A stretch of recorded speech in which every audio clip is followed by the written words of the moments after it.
I'm with Dr. Sania Nishtar, the CEO of Gavi. We're here in this kind of strange atmosphere because we're outdoors in Davos, Switzerland, right next to the Congress Center where all the action takes place. Thank you for taking a few minutes to be with us. It's nice to see you.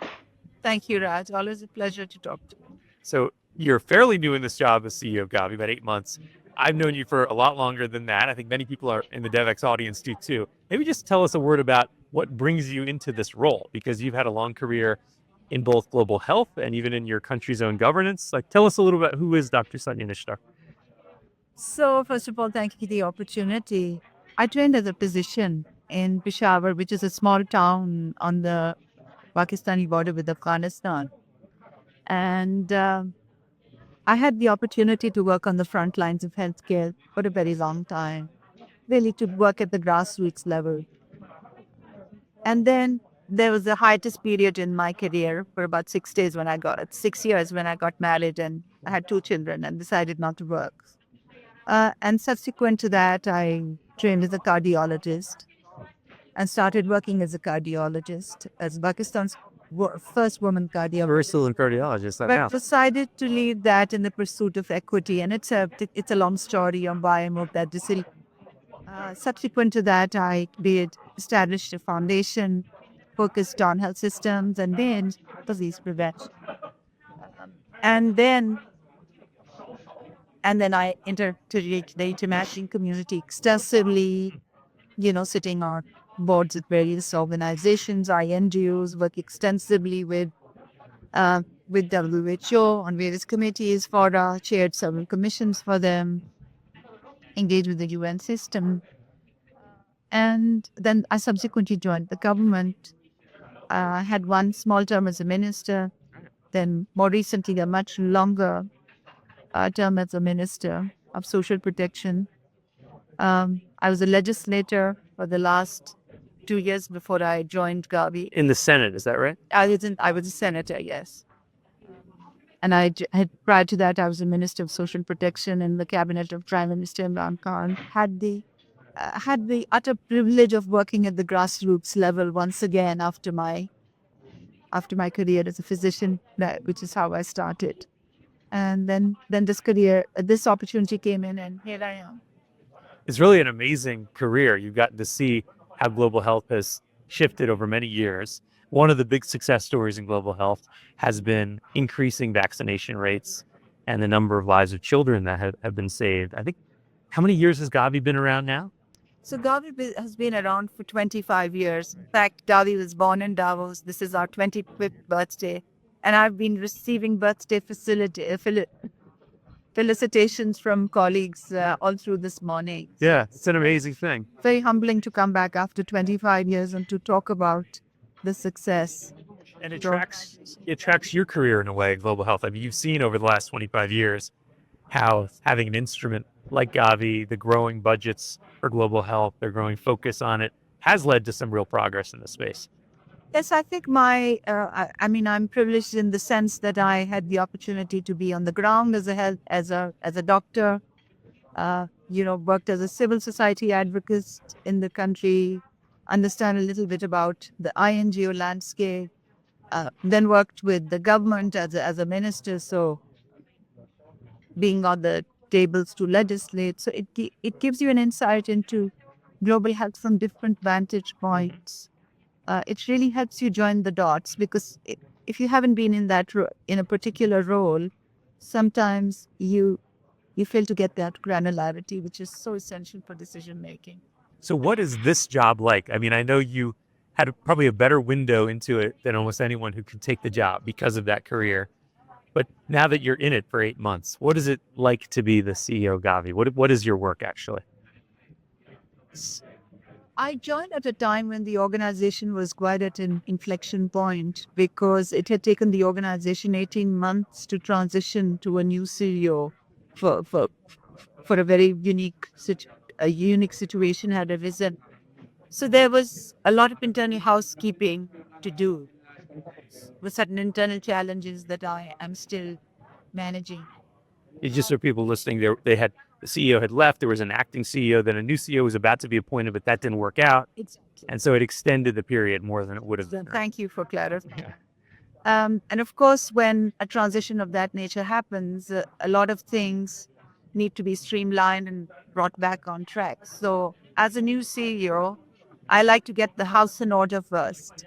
You know, the policy hygiene, monitoring mechanisms, the delivery architecture, having looking at the organization from a risk lens, the senior leadership team, checks and balances, and all that. And you had just come through COVID as an organization too, which is very disruptive. Okay, so that's the one thing that I'm doing as CEO. Secondly, we were at a very unique inflection point because the organization's sixth strategy was on the anvil. So immediately as I came in, the fourth day in office, I had to convene a strategy retreat to take stock of what was in the pipeline, how I needed to set the table for the board to make a decision.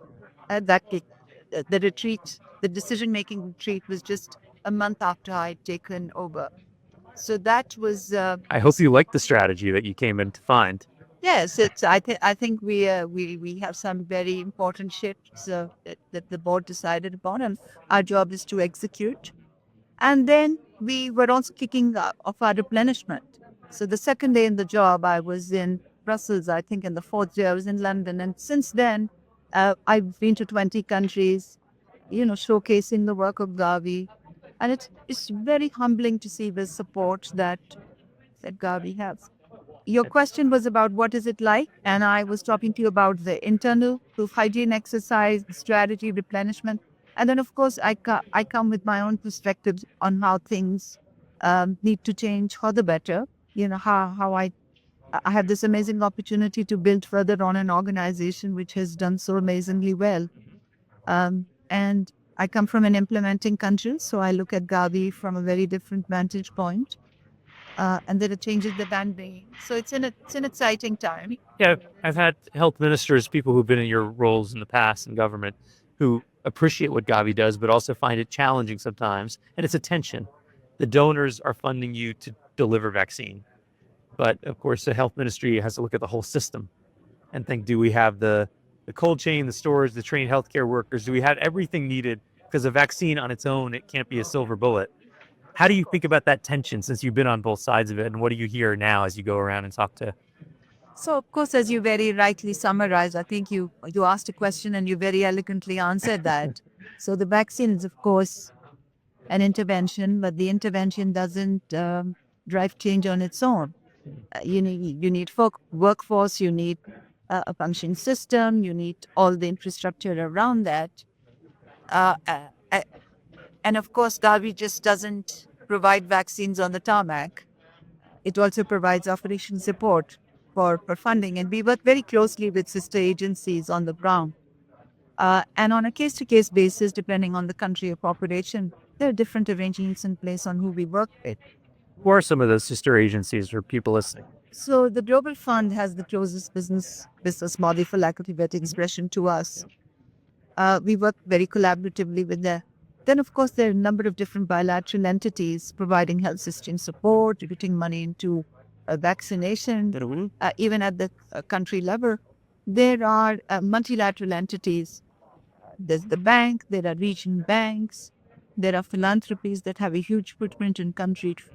And if I put myself back in the shoes of the Minister of Social Protection that I was, you value the support and you value technical expertise, but your challenge is that there are so many different lines of support, and each one of them, understandably, wants their own reporting, wants the reporting on their own style, wants the audit on their own style. And when I was the Minister of Social Protection, the biggest department I had was the one that dealt with development entities. Just to engage with Just- all of those development agencies. Wow. Just to keep a tab on, well, when is the audit due? What indicators do we have to report on? What kind of fiduciary oversight is required for donor A, for donor V? It's a huge. And I come with that understanding into Gavi, and I'm trying to make things easier for countries. So perhaps you are the first entity that I'm sharing this with.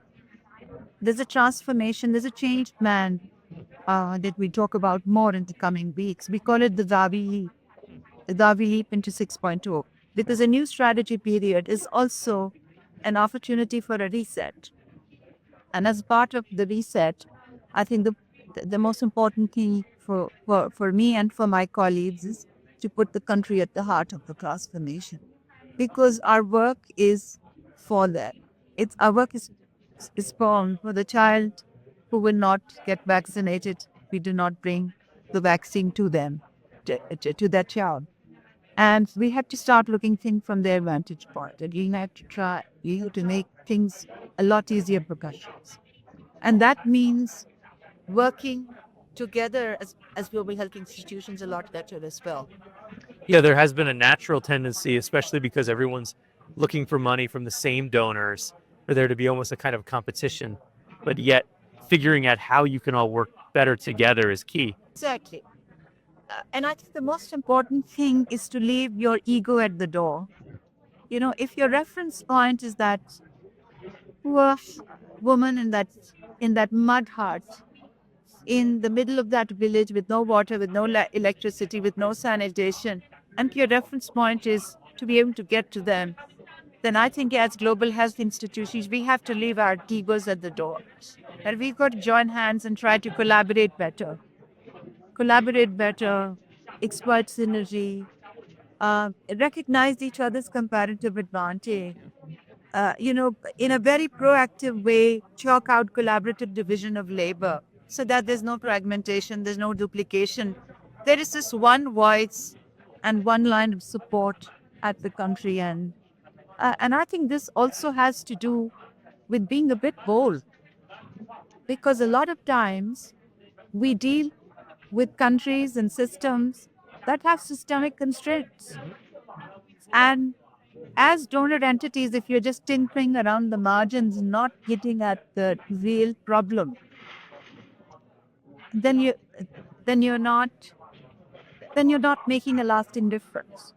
So I think it's also about it's not just collaborating, but it's also about taking challenges head on. We were, I mean, I've been extensively on the ground with my new hat on.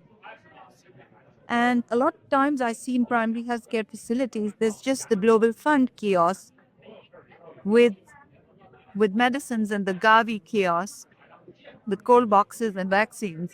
And every time I walk in and walk out, and I tell myself, but what happens when we exit?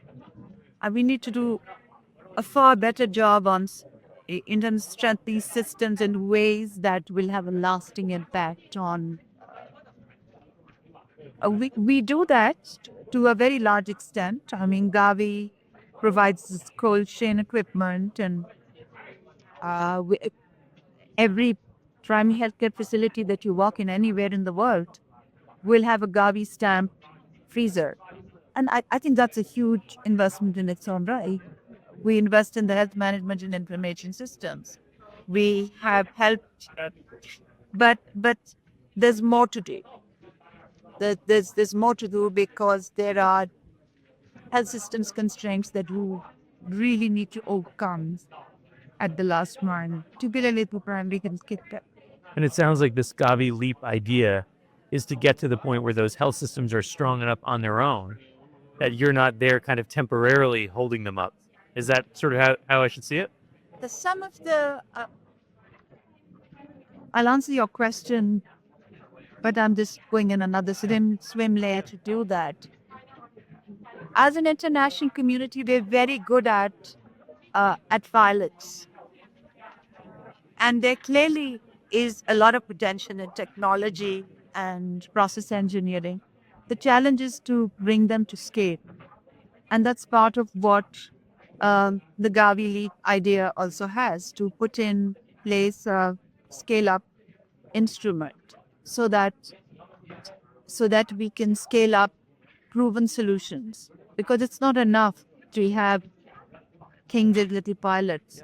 Unless you scale them up, you can't make a quantum chain. I'll give you an example. Gavi invested in um, infant biometrics. Infant biometrics are very critical for us because they are not You can get biometrics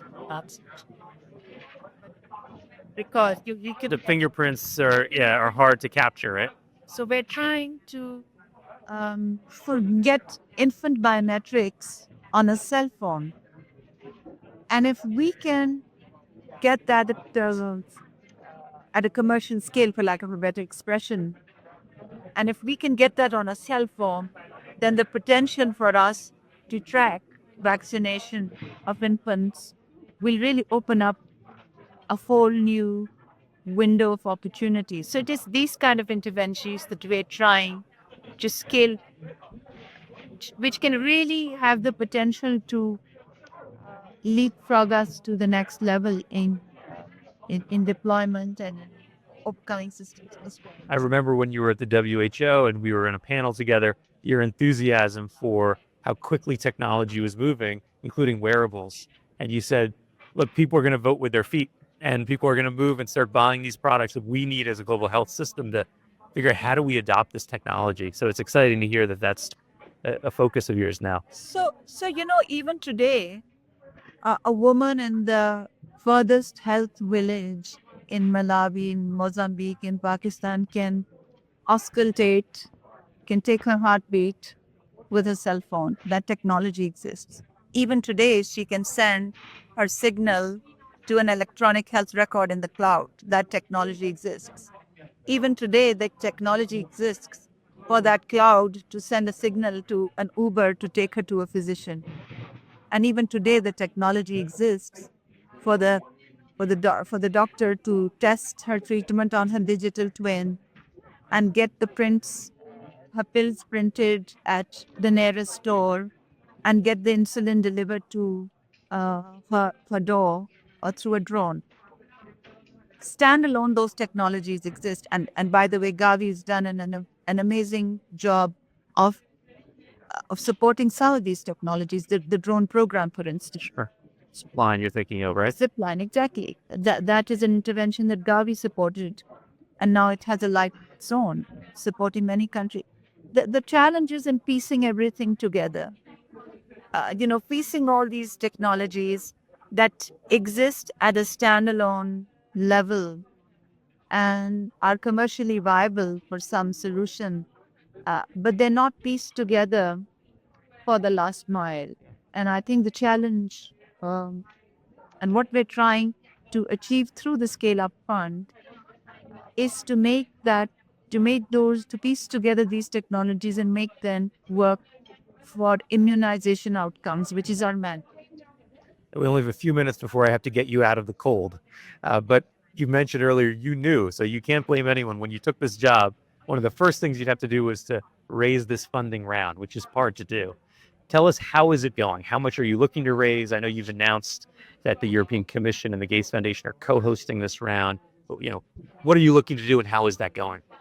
So we kicked off our replenishment round on the 20th of June last year.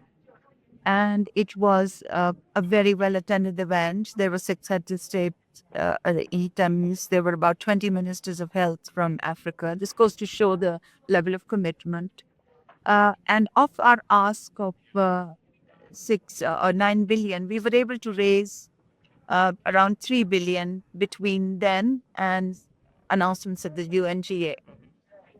And now we're heading towards the final replenishment again, which is on the 20th of March, as you said, co-hosted by the England and the Melinda Gates Foundation. As I said in the beginning, I'm cautiously optimistic because wherever I have been, it's been so humbling. There's enthusiastic support for Gavi. The recognition, the results that it has delivered on, the wide recognition of the lives that it has saved, the economic benefits that it has accrued. There's an appreciation of the fact that we are perhaps the only global entity which is squarely delivering on the sustainability outcome.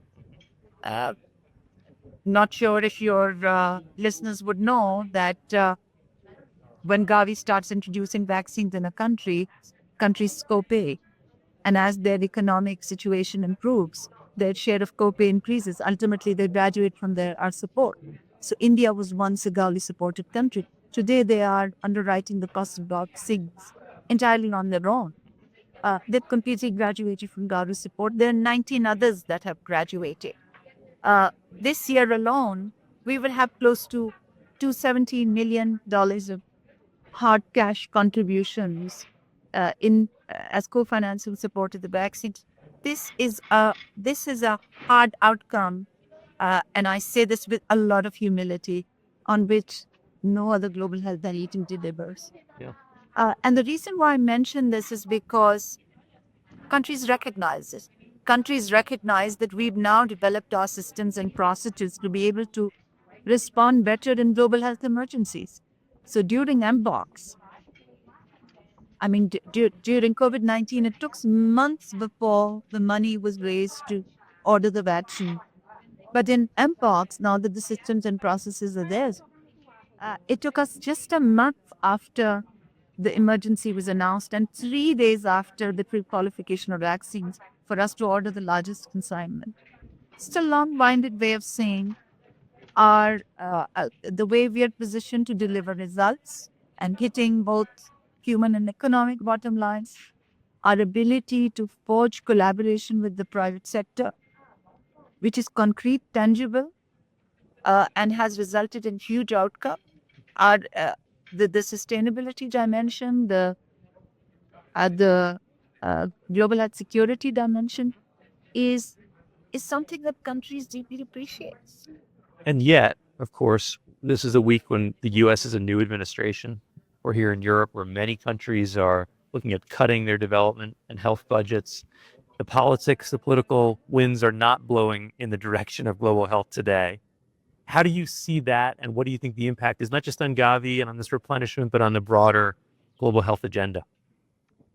Well, let me talk about Gavi first. Yes. Because, as I said, there has been traditionally been a bipartisan resolution in support of Gavi over the years. And even last year, there was a bipartisan resolution in support of Gavi. I think the U.S. administration recognizes very well our role in global health security and how important Gavi is for to protect the world during an emergency. Every global health entity has a comparative advantage, and we are the ones who have been structured by our sovereign donors, including the United States, to play a particular role during an emergency. There is no other global entity in the world that is set up to directly liaise with manufacturers, that has the frameworks in place and the funding in place to be able to order vaccines as soon as an emergency strikes. We have what is called the first response, the Day Zero financing facility. It's a $500 million financing facility with two credit lines of $1 billion each from the European Investment Bank and the US DFC. Why have the donors created it? Why has the United States, as having, with a seat on our board, why have they strongly created this? So that we should be able to order vaccines when they're required in a timely fashion during an emergency. And I'm sure that they appreciate it, and I'm sure that they understand it fully. I have to get you back to, first of all, the warmer indoor weather. Thank you for taking the time to do this. And my warm pads, I don't know what you call them. Yeah, the hand warmers are running out. Even they have a limit, and I think we might have reached it. But it's been such a pleasure to talk to you. Likewise, Yes, when are you in Geneva next? Gosh, I'm there often, so I'm sure it'll be soon, and I look forward to seeing you there. Do you have my new number? I don't know that I do. Let's share it. Yeah, let me write it for you. Yeah. Thank you so much for doing this. Run out of steam.